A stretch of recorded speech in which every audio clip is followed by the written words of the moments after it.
La sélection, ça peut être considéré comme un processus d'ordre naturel ou artificiel. Ça a été discuté.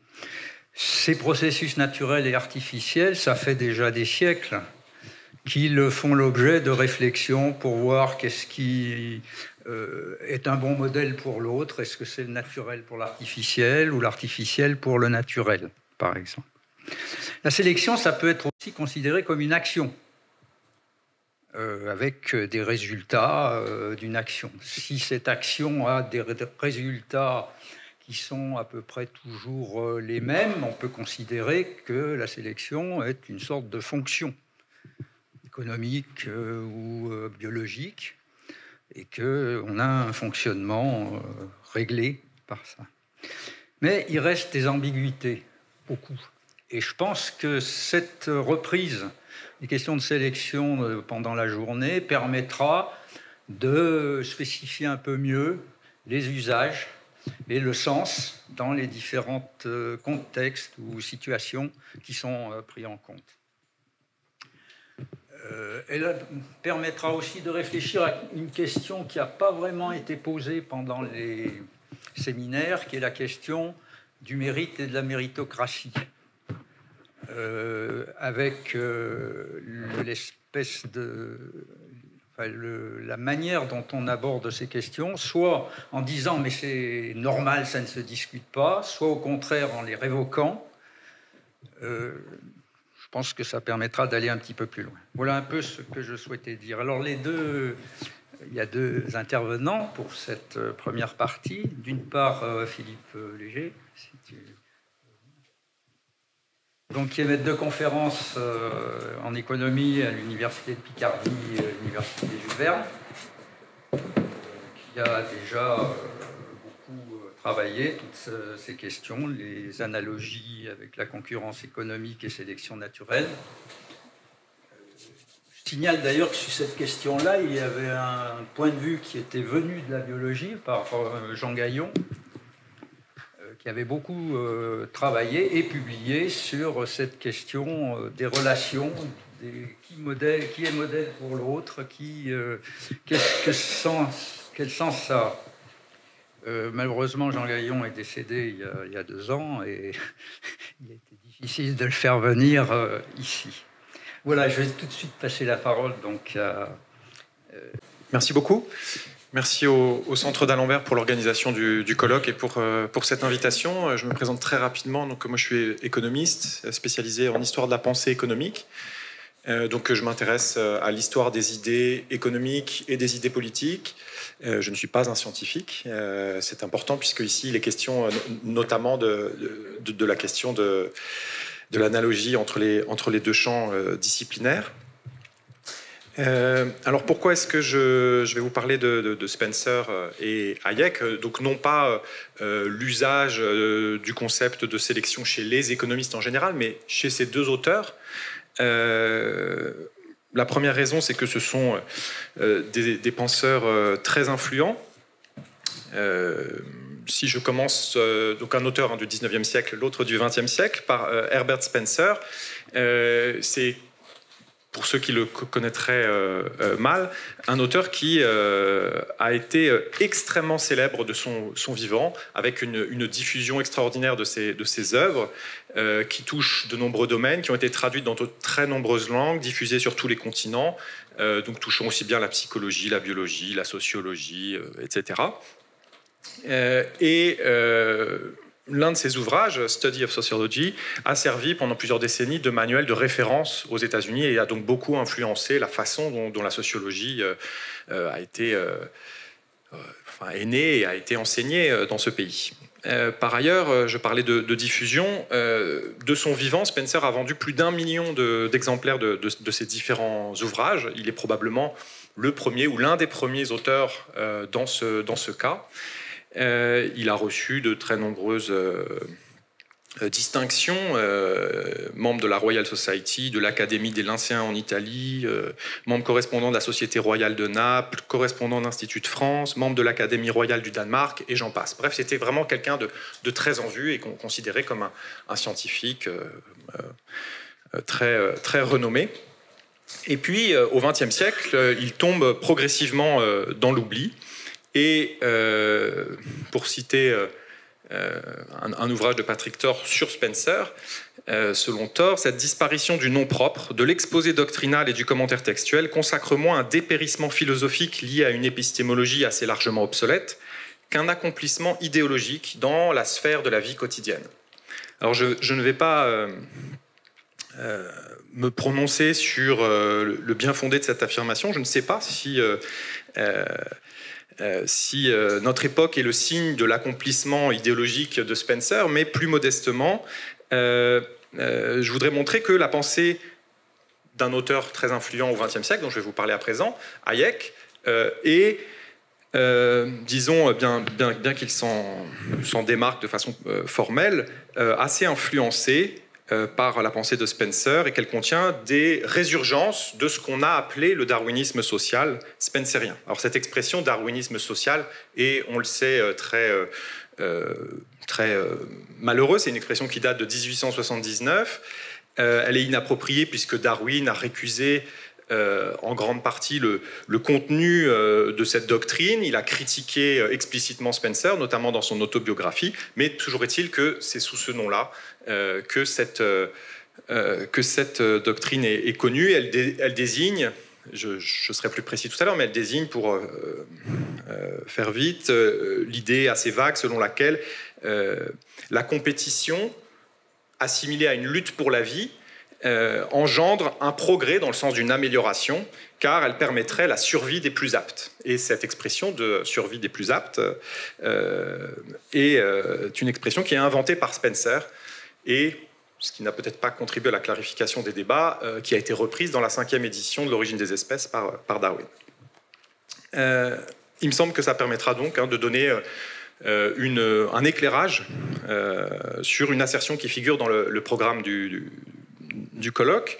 Je lis, la sélection semble découler naturellement d'une compétition inévitable. Bon, c'est cette idée qui est en jeu ici. Également, tâcher de comprendre ce qui relève de contraintes, de choix rationnels ou de la colonisation de notre imaginaire par des constructions socio-techniques. Il me semble, rejoignant ici la citation de Patrick Thor, qu'effectivement, il y a peut-être pas un triomphe, mais en tout cas une certaine influence de ces idées aujourd'hui. Alors, voici pour Spencer. Maintenant, Hayek, c'est aussi un auteur très influent. Commence... je ne vais pas vous faire toute la biographie d'Hayek, on pourra en parler si ça vous intéresse, mais pour le grand public, il doit sa célébrité à un pamphlet écrit en 1944, La route de la servitude. Le Reader's Digest en publie une version courte à plus de 600 000 exemplaires. Et puis, en 1947, au moment même du triomphe des idées interventionnistes keynésiennes, Hayek est le cofondateur de la Société du Mont Pèlerin, dont il est le président, et dont il nous explique qu'il s'agit, que l'objectif de cette société est de doter d'un programme, c'est le terme qu'il emploie, les défenseurs de la liberté contre tous les dangers, les dérives des interventionnistes, etc., et de réaffirmer donc les véritables principes du libéralisme et de purger la théorie libérale de certains éléments qu'il juge contraires à ces principes. Éléments qu'il qualifie de rationalistes ou constructivistes et qui auraient infiltré la tradition originelle libérale née au XVIIIe siècle en Grande-Bretagne.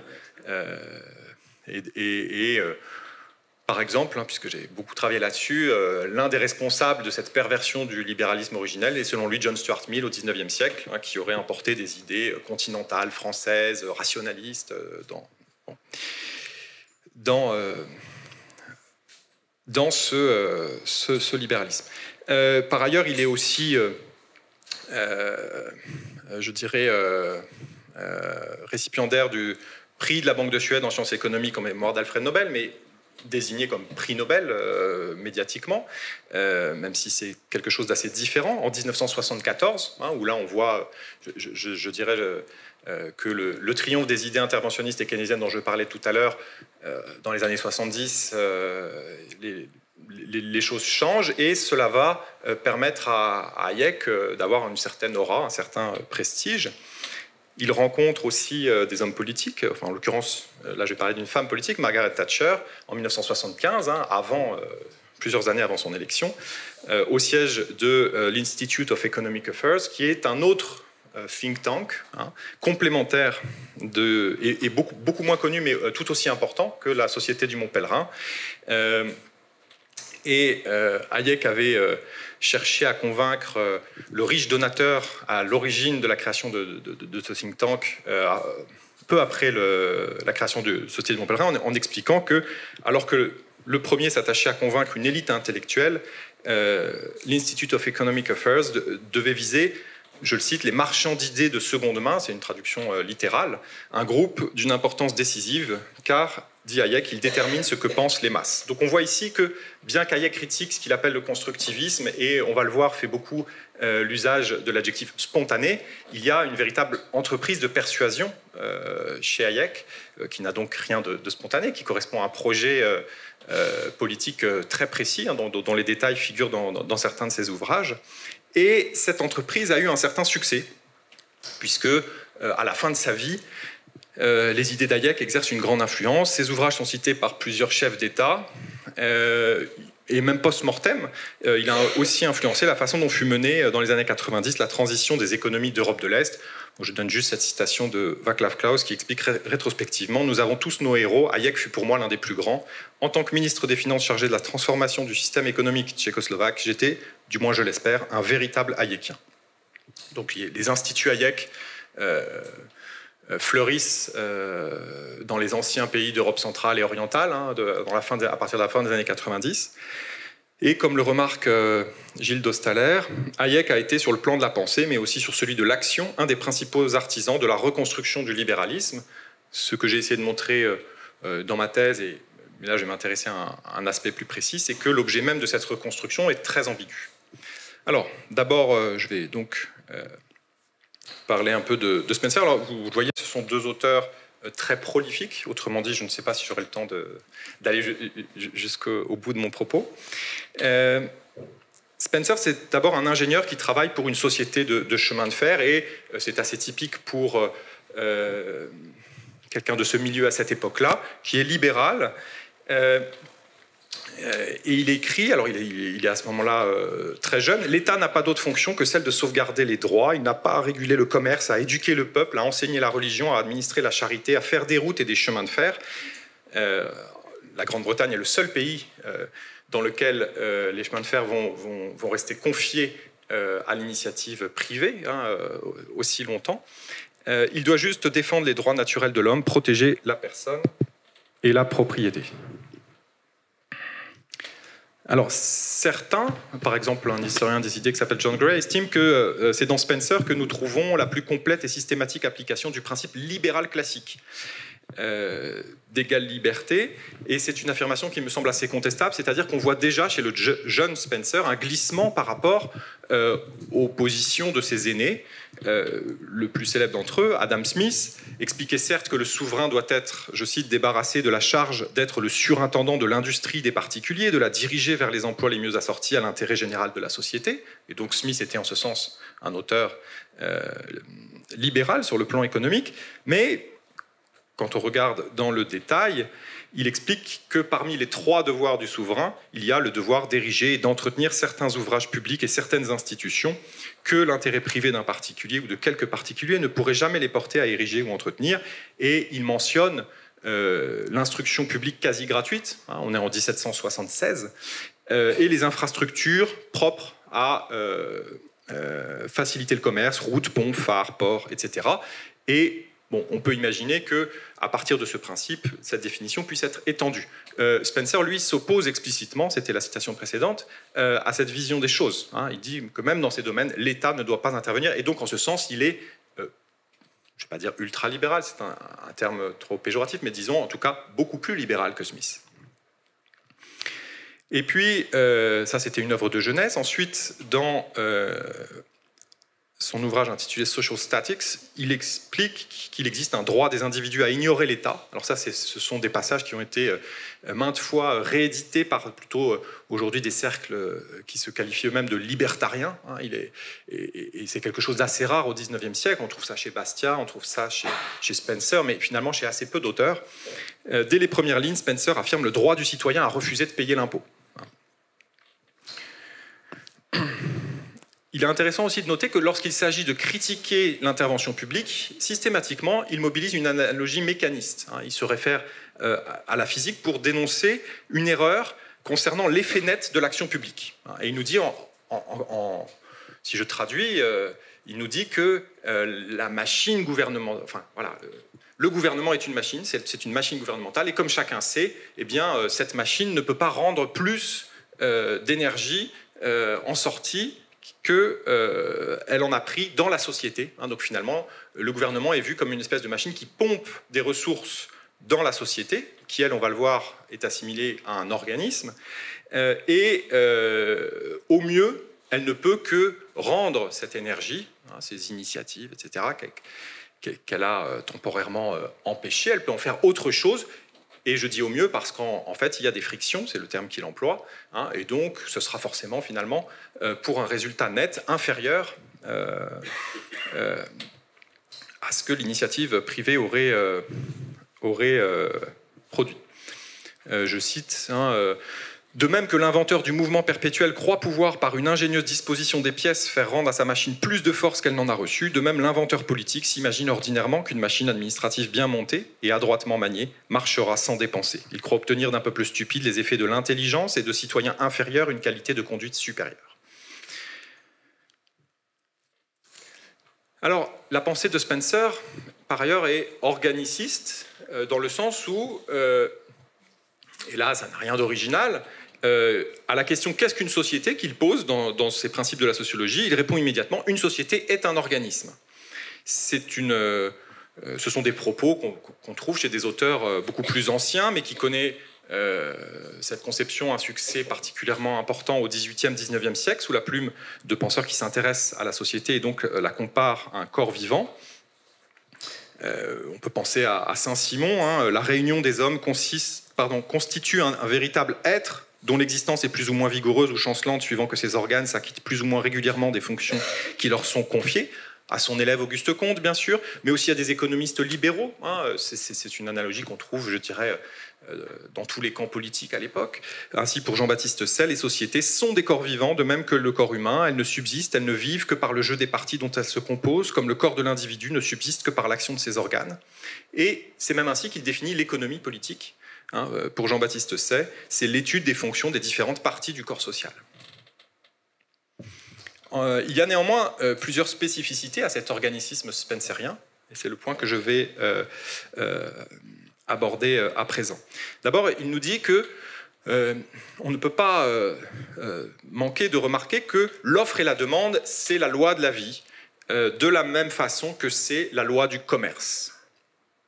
Donc ici, il emploie ce terme de loi, il ne s'agit pas simplement d'une métaphore pour dire que la société serait comme un organisme, mais il dit que c'est la même loi qui prévaut dans les deux domaines. Il appelle ça, c'est un peu mystérieux, la loi de la vie, loi de l'offre et de la demande.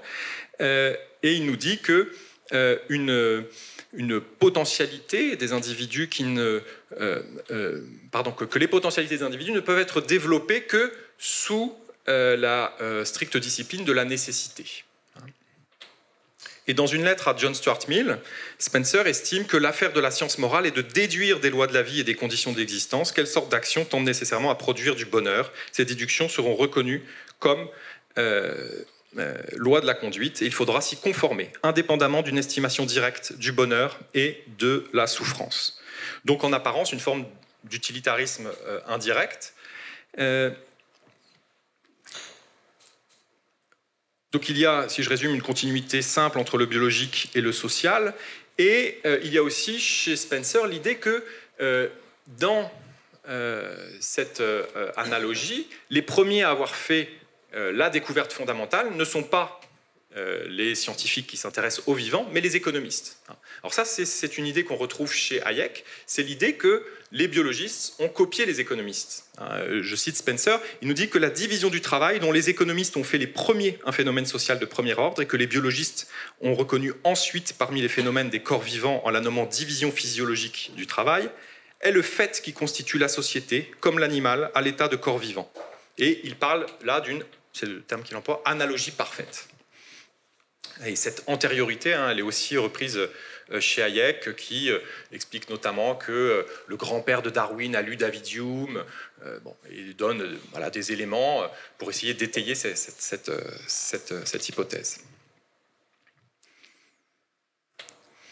Alors, autre spécificité de l'organisme de Spencer, la survie du plus apte, expression qui trouve son origine dans ses principes de biologie. C'est la première fois que cette expression est employée, en 1864.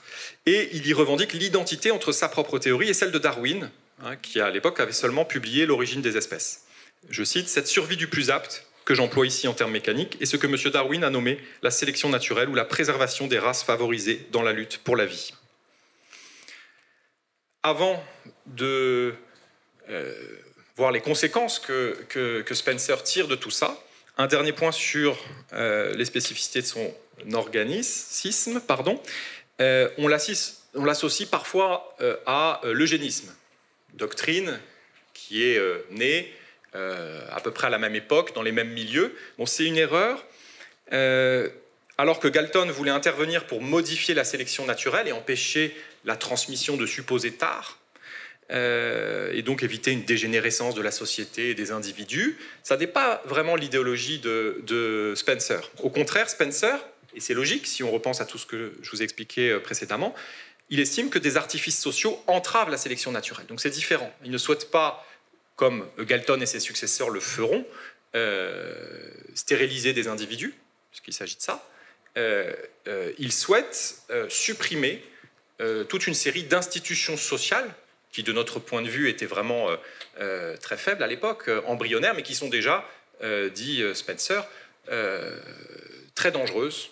Les lois sur les pauvres, etc. Tout ce qui peut empêcher le principe de la survie du plus apte de jouer à plein. C'est vraiment ça, l'idéologie de Spencer. Et d'ailleurs,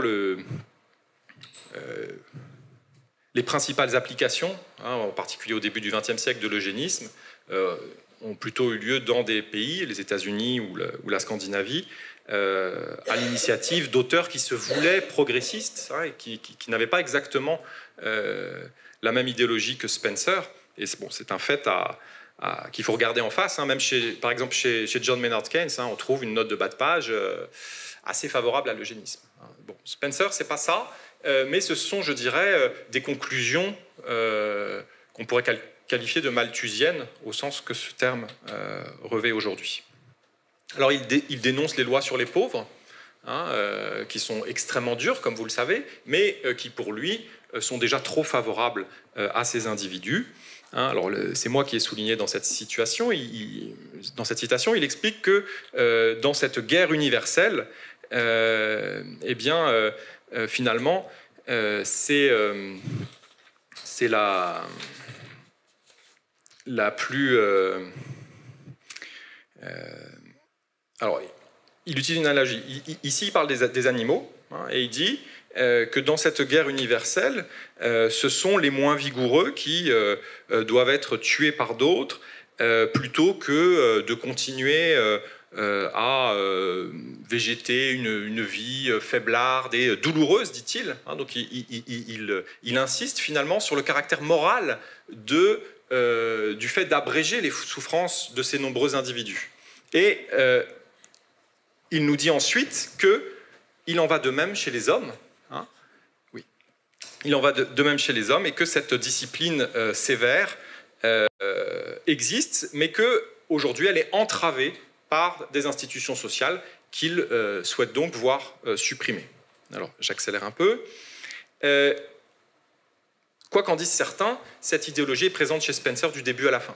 C'est-à-dire que la citation que j'ai donnée là, il la reproduit dans différents ouvrages jusqu'à la fin de sa vie. Par exemple, ici en 1884, bien que le tiers d'un siècle se soit écoulé depuis la publication de ces passages, je n'ai aucun motif pour abandonner la position prise à ce moment-là. Au contraire, ce laps de temps a amené une foule de preuves qui fortifient cette position. Il a démontré que si les individus capables survivent seuls, il en résulte des conséquences infiniment plus heureuses que celles indiquées plus haut. M. Darwin a prouvé que la sélection naturelle, jointe à une tendance à la variation et à l'hérédité des variations, était une des causes principales mais non la seule cause à ce que je crois, de cette évolution grâce à laquelle tous les êtres vivants, en commençant par les plus humbles, ont atteint leur organisation actuelle et l'adaptation à leur mode d'existence. Cette vérité est devenue tellement familière que je dois m'excuser de la citer. Et cependant, chose étrange à dire, maintenant que cette vérité est admise par la plupart des gens éclairés, maintenant qu'ils sont pénétrés de l'influence bienfaisante de la perpétuation des plus capables, à tel point qu'on devrait s'attendre à les voir hésiter avant d'en neutraliser les effets, maintenant, plus qu'à aucune époque antérieure de l'histoire du monde, ils font tous leurs efforts pour favoriser la perpétuation des plus incapables. Et ils justifient ça par le contexte de l'époque. Donc ici, on est dans les années 1880, c'est la montée en puissance dans son pays, des trade unions, la fondation du Labour Party, etc. Et donc des revendications sociales. Les choses vont assez lentement, mais vont dans ce sens-là. Il cite une troisième fois ce passage dans son autobiographie, qui est publiée l'année de sa mort en 1904, et il ajoute qu'un compte-rendu qui aurait été écrit par un critique compétent aurait dû ressembler à ceci. Mr. Spencer goes on to argue that mankind are and should be subjected to this same beneficent though severe discipline, and he holds that when a government tries to prevent the misery necessitated by the stress of competition and the consequent struggle for life or death, it eventually creates far more misery by fostering the incapables. Donc, on crée finalement plus de misère, nous dit Spencer, si on regarde les choses à long terme, par ces institutions sociales, plutôt que de laisser mourir ces personnes qui, c'est très important, il les qualifie toujours péjorativement, il emploie des termes moraux, il parle des incapables, des indolents, etc. Et il associe à chaque fois une critique morale au sort de ces individus. Hayek ne va pas du tout reprendre ce point-là. Ça, c'est sur ce point-là que Hayek va se démarquer de Spencer. Alors, sur un plan pratique, arrive-t-il Hayek à de telles conclusions? Je vais montrer qu'à la fin de sa vie, oui. Enfin, je vais montrer très rapidement. Et ces raisonnements ressemblent-ils à ceux de Spencer? Selon Dardot et Laval, l'originalité de Hayek est de rattacher les droits individuels non à une loi de nature prescrite par Dieu, telle que Locke, ou la loi générale de la vie, Spencer, mais aux règles de juste conduite elles-mêmes. Ce que j'ai montré notamment dans un article, c'est que la façon dont il justifie ce qu'il appelle les règles de juste conduite, finalement, ne fait qu'ajouter des contradictions à la rhétorique spencerienne. Et donc, tant du point de vue des conclusions que de la rhétorique, on trouve des éléments spenceriens chez Hayek. Alors, tout à l'heure, je disais que c'était un auteur très influent. Très récemment, le Premier ministre l'a cité. Édouard Philippe dit que la route de la servitude a contribué à façonner et transformer sa façon de voir le monde. C'était en mars dernier. Alors, n'ayant pas trop de temps, je vais passer là-dessus. Ce que nous explique Hayek, c'est qu'il y a dans des sociétés une interaction spontanée entre des individus qui va créer, dit-il, un ordre et qu'on observe souvent dans les formations spontanées comme dans les organismes biologiques, que les parties agissent comme si leur but était la préservation du tout. Donc ici, à nouveau une analogie, enfin comme si. Et il y a un principe fondamental du libéralisme, ajoute-t-il. Alors, vous voyez, ce sont des citations très anciennes. Enfin, Hayek est plutôt quand même en début, milieu de carrière. Donc, ce sont des idées qu'on trouve très tôt chez lui, ces comparaisons, même s'il va beaucoup plus se développer à la fin de sa vie. Il y a un principe fondamental du libéralisme, à savoir que dans la conduite de nos affaires, nous devons faire le plus grand usage possible des forces sociales spontanées et recourir le moins possible à la coercition. Et puis, il en vient à l'idée que le vrai individualisme ou vrai libéralisme, c'est la seule théorie qui puisse prétendre rendre intelligible l'apparition des formations sociales spontanées, mais que c'est aussi, sur un plan normatif, une application politique de cette théorie. L'art de construire un cadre juridique approprié et d'améliorer les institutions qui se sont développées spontanément. Et toute la contradiction hayekienne est dans cette phrase, c'est-à-dire qu'il prétend partir de quelque chose qui est spontané, mais qu'il faut néanmoins construire et améliorer, et il va avoir, à mon sens, beaucoup de mal à justifier rationnellement cette argumentation, cette assertion. Alors, je vais passer. Les ordres sont composés de règles. Il y a deux types de règles et elles se combinent à deux niveaux. D'une part, dans le temps long, c'est l'évolution de la tradition et des règles. C'est la sélection dans le temps, au fil des siècles, d'un certain nombre de règles, nous dit Hayek, qui prouvent leur efficacité, qui sont des règles qui peuvent être d'ordre familial, religieuse, liées à la propriété ou autre. Et puis, il y a à un instant T, la façon dont l'information circule grâce à ces règles entre des contemporains. Le niveau, je dirais, synchronique. Et bien sûr, il y a un lien entre les deux, c'est-à-dire qu'au fil du temps, les règles se transforment sous l'effet de l'interaction des individus et modifient à leur tour l'ordre social. Hayek dit, ce système entier évolue et se précise graduellement, s'adaptant au mieux au genre de circonstances dans lesquelles vit la société. Mais qu'est-ce que ça veut dire s'adapter au mieux, quel est le critère d'amélioration, sachant que Hayek récuse toute l'économie, alors il n'emploie pas ce terme, mais disons le critère de Pareto et l'économie du bien-être au sens de la théorie néoclassique. Et donc il faut qu'il propose autre chose, un autre critère, et ce n'est pas très clair.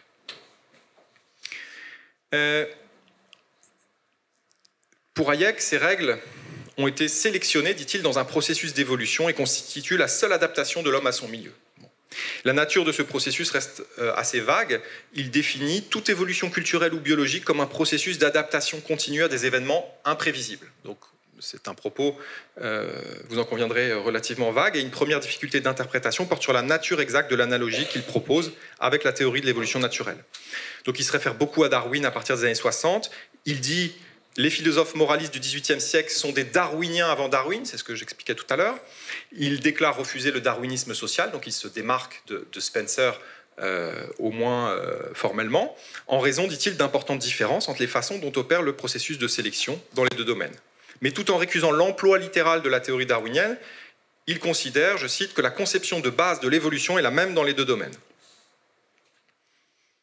Pour lui, l'erreur du darwinisme social, c'est de se concentrer sur la sélection des individus plutôt que sur celle des institutions et des pratiques. Donc ce qui est sélectionné, ça semble être ici des institutions, des pratiques, tout à l'heure je disais des règles, et certains auteurs, comme Philippe Nemo, qui est un auteur disons plutôt hayekien, considèrent qu'il y a par rapport à la sélection darwinienne une différence essentielle. Ce qui est retenu, le support de la sélection n'est pas l'individu physique, ce sont les règles de comportement. Bon, le problème c'est comment ces règles sont transmises, il n'y a pas de support matériel, il n'y a pas de transmission d'un... Il n'y a pas de reproduction sexuelle, il n'y a pas de génotype. Et Hayek nous dit que tout ça se fait inconsciemment, donc ça ne peut pas être par l'éducation.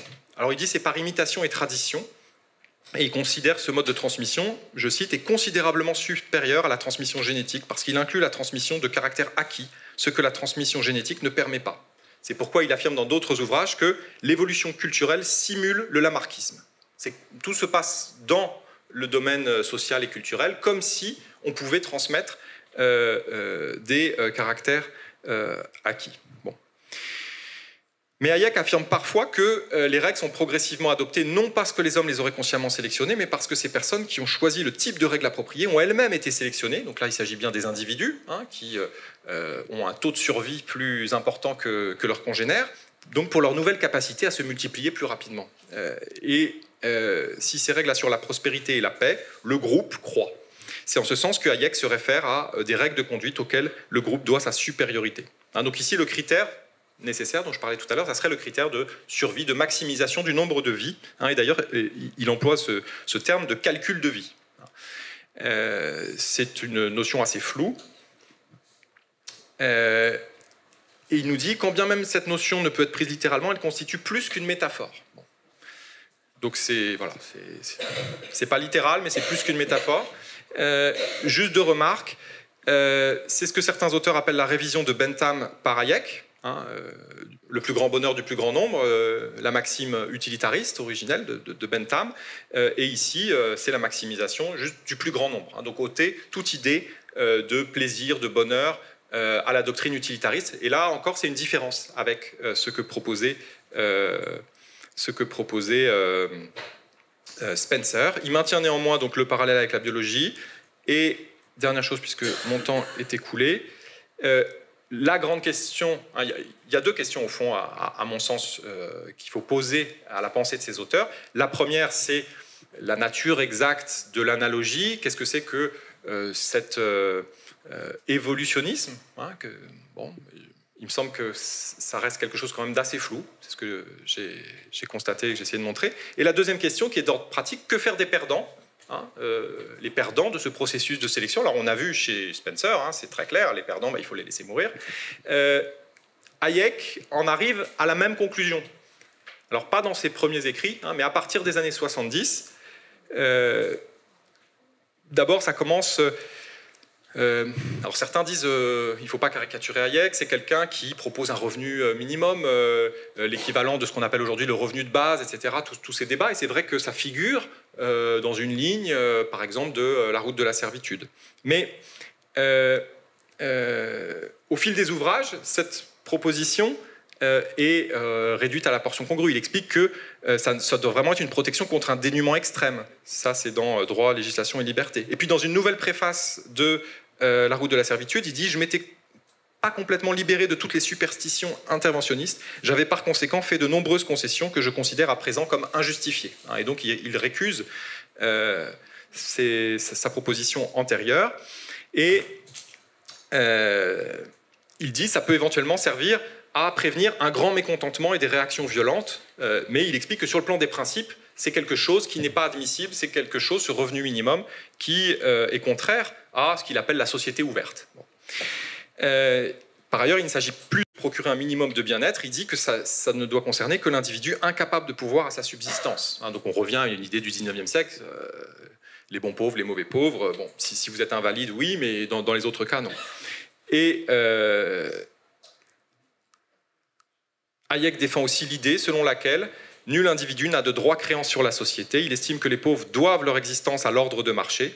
Il parle de population additionnelle et il explique que dans le processus historique, le prolétariat, alors il y a toute une discussion sur les thèses marxistes, et il dit le prolétariat n'aurait pas existé sans le capitalisme, et donc ils doivent être redevables de leur propre existence au capitalisme, et donc il faut admettre qu'ils n'ont pas de droit à l'existence en tant que tel, puisque c'est cet ordre de marché auquel ils doivent l'existence. La préservation de l'ordre est quelque chose de supérieur, et donc les individus peuvent éventuellement être sacrifiés aux mesures nécessaires à la préservation de cet ordre. Et il dit toutes les existences humaines n'ont pas un droit moral à la préservation. Bon, ça c'est dans son dernier ouvrage. Certains font valoir qu'il était très vieux, que peut-être son éditeur en a écrit lui-même une partie, enfin il n'est pas mort tout de suite, il l'a relu, et puis il y a des propos similaires dans ces textes de la fin des années 70, début des années 80, on trouve la même idée, et il donne alors l'exemple des tribus esquimaux, je cite, qui laissent mourir leurs membres devenus séniles au commencement de leur migration saisonnière. Bon, voilà, je vous remercie, désolé d'avoir...